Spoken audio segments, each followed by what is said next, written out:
조합제TV 시청자 여러분 안녕하십니까. 2020년 11월 11일 정오입니다. 드디어 윤석열 현직 검찰총장이 자기 대통령 후보 지지도 여론조사에서 1등으로 올랐습니다. 초유의 사태입니다. 정치적으로 중립해야 할 검찰총장이 대통령 후보로 거론되는 나라는 뭔가 하여튼 비정상입니다. 윤 총장이 1위로 오른 것은 이런 유의 조사 이후에 처음입니다. 최근에 정권이 추미애 법무장관을 앞세워가지고 대검찰청의 특수활동비 사용 내역을 조사하라는 등등 압박을 가하니까 거기에 대한 반발 심리가 윤 총장 지지 상승으로 이어진 것으로 보인다고 합니다. 그러니까 추미애 이 민주당 문재인 정권이 열심히 이 일종의 선거운동을 해주는 꼴입니다. 한길 리서치가 쿠키뉴스 의뢰로 지난 7일에서 9일 사이 전국 성인 남녀 1022명을 대상으로 실시한 조사인데 신뢰 수준은 95%고 표본 오차는 플러스 마이너스 3.1%포인트입니다. 24.7%를 기록했습니다. 이낙연 대표는 22.2%로 2위, 이재명 경기도지사는 18.4%로 3등, 이어서 무소속 홍준표 의원이 5.6, 국민의당 안철수 대표 4.2, 정의당 심상정 대표 3.4% 순으로 나타났습니다. 그런데 이러면은 어떻습니까? 국민의 힘이 보이지 않습니다. 아니 의석수가 100석이 넘는 정당에서 자기 대권 후보 랭킹에 상위 랭킹에 빠져버렸습니다.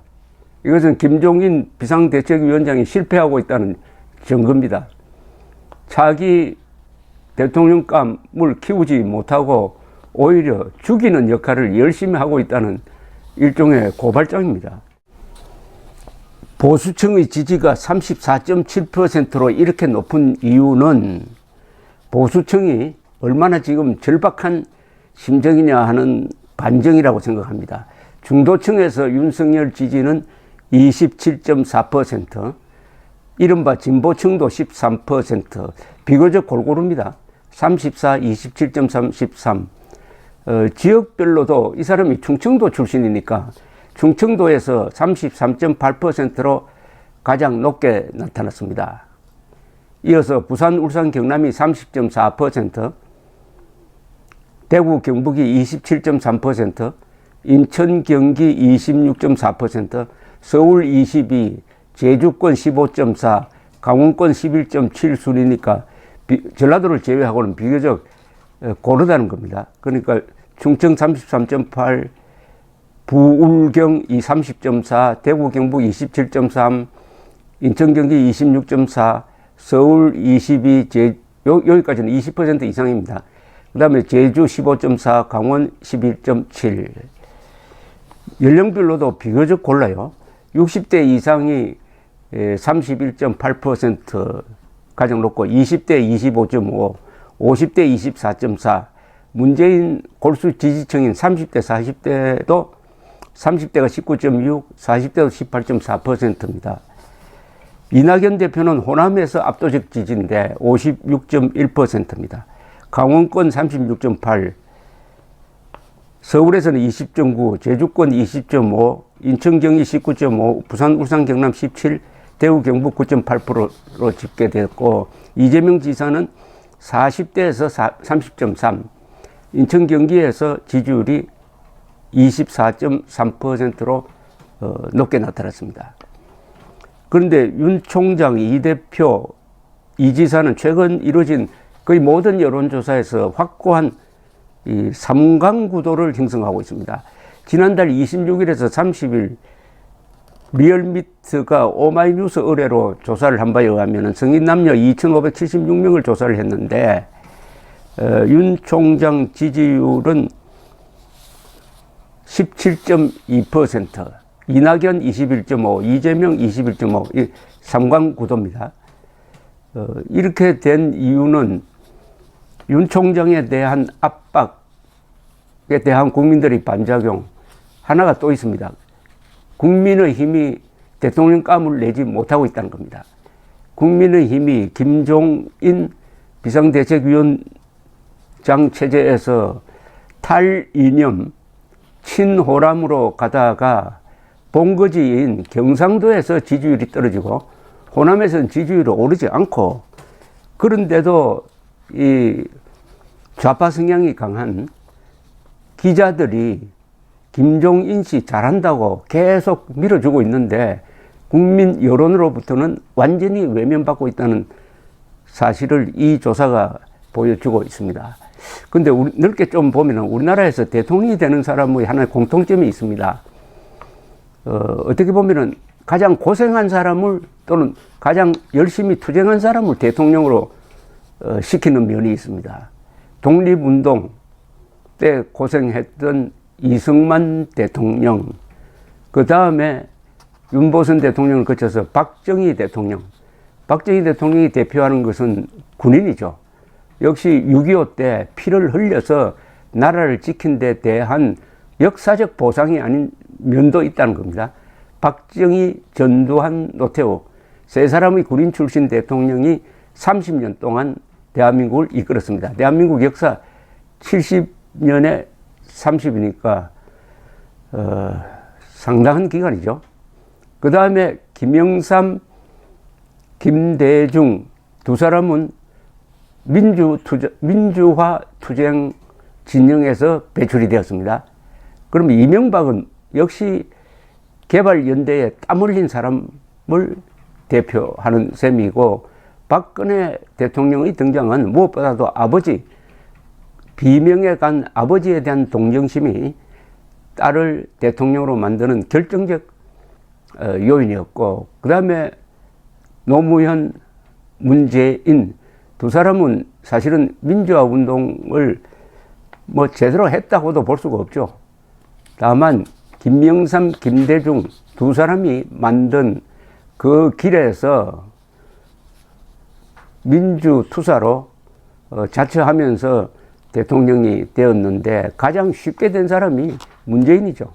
문재인 현 대통령이 가장 투쟁 경력이나 희생 면에서 전 대통령들보다 가장 적은 희생을 치러도 뭐 운 좋게 탄핵 사태로 운 좋게 대통령이 되었습니다. 그런데 이 운이 퇴임 이후에도 계속될지는 모르죠. 자, 이 윤석열 총장을 보는 눈은 참 복잡합니다. 어제 신인 조은산이라는 사람이 법치가 수치가 되었습니다 하면서 칼을 빼앗긴 윤석열 총장을 조롱하는 글을 올렸는데, 여러분들 한번 일독을 권합니다. 조선조 시대를 배경으로 이렇게 딱 바꾼 다음에 형조 판서 조국을 친 형조 참판 너의 운명. 윤석열 총장이 가지고 있는 이 두 가지 이미지, 무리한 적폐 수사, 그리고 이 정권에 맞서는 수사, 이 완전히 양극단입니다. 적폐 수사는 정권의 입맛에 맞춘 수사고, 조국 수사는 정권에 맞선 수사로 이렇게 각인되어 있습니다.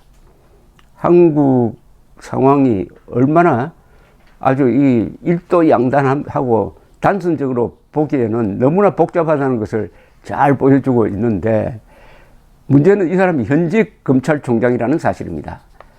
현직 검찰총장이 이렇게 대권 후보 1등으로 거론되면은 그 일을 제대로 할 수 있도록 할까요?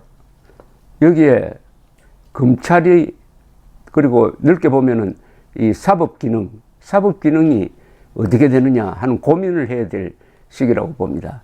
외국에 보면은 이런 예가 있습니다. 메가드입니다.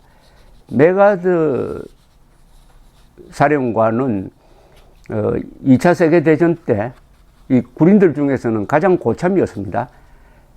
육군참모총장을 지내고 또 퇴역을 했다가 다시 원수 계급장을 달고 태평양 전쟁의 일부를 지휘를 했습니다. 그런데 이 사람이 그 카리스마가 있는 사람이고 또 말을 잘하고 글을 잘 쓰고 하니까 자연스럽게 공화당 대통령 후보로 거론이 되었습니다. 당시에는 민주당 대통령이 프랭클린 루즈벨트가 있을 때였습니다.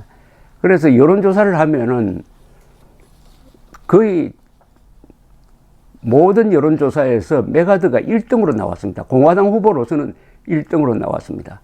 그런데 사령관이에요. 전략회의를 하면은 루즈벨트 대통령이 나이가 많은 루즈벨트 대통령보다 또 나이가 많습니다. 메가드 사령관을 무시할 수가 없는 거예요. 부하이긴 하지만은 정치력이 있다. 이래가지고 전략 구상이 메가드 위주로 되는 경우가 많았습니다.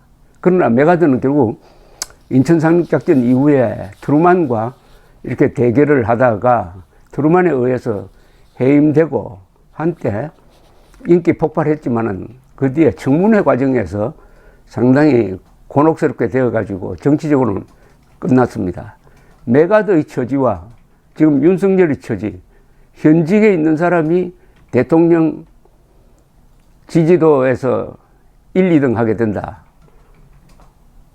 그런 점에서 윤석열 총장을 지지하든 지지하지 않든 한국 정치판에 아주 재미있는 현상이 하나 지금 전개되고 있다는 것은 국민들이 좀 다른 대안을 갖고 이 깝깝한 상황을 볼 수 있다는 점에서 흥미롭고 그런 나름대로 긍정적인 면이 있다고 생각합니다. 윤석열 총장이 이 정권과 맞서고 있다. 요거 하나를 가지고 이렇게 1등이 됐다는 것은 역설적으로 하면은 이 정권과 정면 승부하는 야당 지도자가 보이지 않는다는 이야기 아니겠습니까? 물론 국회에서 청문회에서 뭐 이렇게 가끔 폭로도 하고 하는 사람들이 있습니다. 그러나 그는 전술적인 싸움이고 전략적 싸움은 좀 큰 싸움이라야 하죠. 즉, 이 대한민국을 어디로 끌고 가겠느냐? 대한민국에 대한 비전이 있어야 됩니다.